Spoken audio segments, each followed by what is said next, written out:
great work of Tom Homan and Kristi Noem. Look at these border statistics here. This is all because of President Trump, his agenda, and what he has put his team to work to do. The great men and women of ICE, the great men and women of Border Patrol, they are making America safe. These statistics are undeniable. Look at that, March of 2024. I serve on the Homeland Security Committee, and what we have seen over the past 4 years is astounding. March of 2024, 137,473 crossings in 1 month. Here we are, 1 year later in March of 2025, we've got 7,181, a decrease of 95%. That's the difference in action.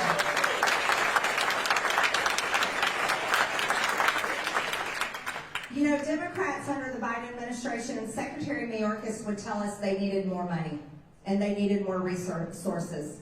And that was always a lie. What they needed to do was actually care about this country and secure the border because they had the means to do it then. And I praise President Trump and thank Tom Homan and Kristi Noem for doing this important work because I want to tell you something.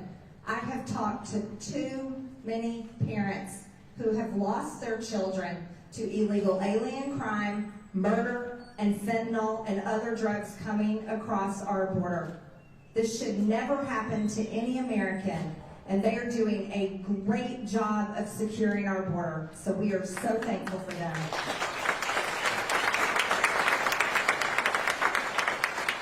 And Congress is riding alongside of them. Now, we all know the name Laken Riley. This was a young lady that never wanted her name famous, not in the way that it is famous. The man that murdered Laken Riley was an illegal alien that came across our border, was released into the interior of the United States, made his way to New York, committed crimes in New York, was arrested, and they refused to prosecute him. They released him back to the streets where he traveled his way down to Georgia and made it to Athens. This is where he murdered Laken Riley, a beautiful young woman that was just starting out as a young adult, enjoying her time at UGA, and I can only imagine because I myself am a UGA graduate. And this young lady was brutally murdered, and she fought for her life. I know the details of her death. She fought, but she lost her life to a criminal, an animal, a murderer that should have never been in our country. And because of the Biden administration, she's dead today.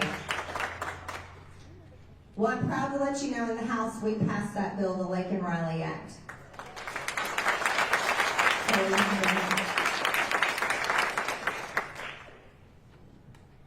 Well, I certainly hope we do open as many prisons as possible to round up as many illegal aliens that have invaded our country and those that are breaking our laws, killing our citizens, women and children, and causing complete havoc across our great land.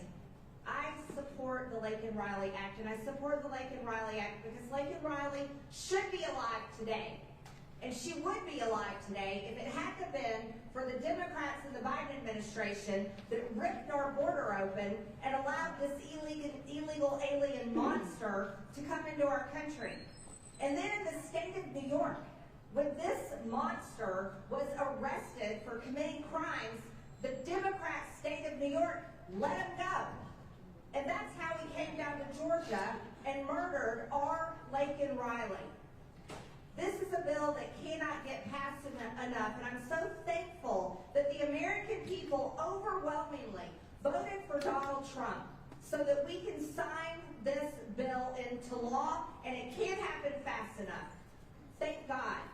But listening to my colleagues, the Democrats on the other side of the aisle, complain and whine and defend illegal aliens that break the law the minute they cross our border is pathetic.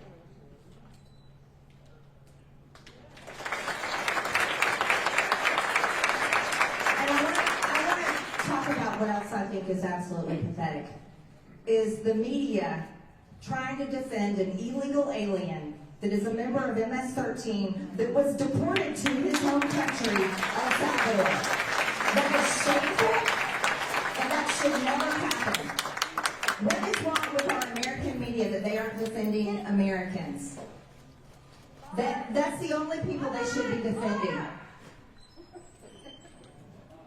Yeah, bye. Just like that illegal alien. Bye. All righty, let's talk about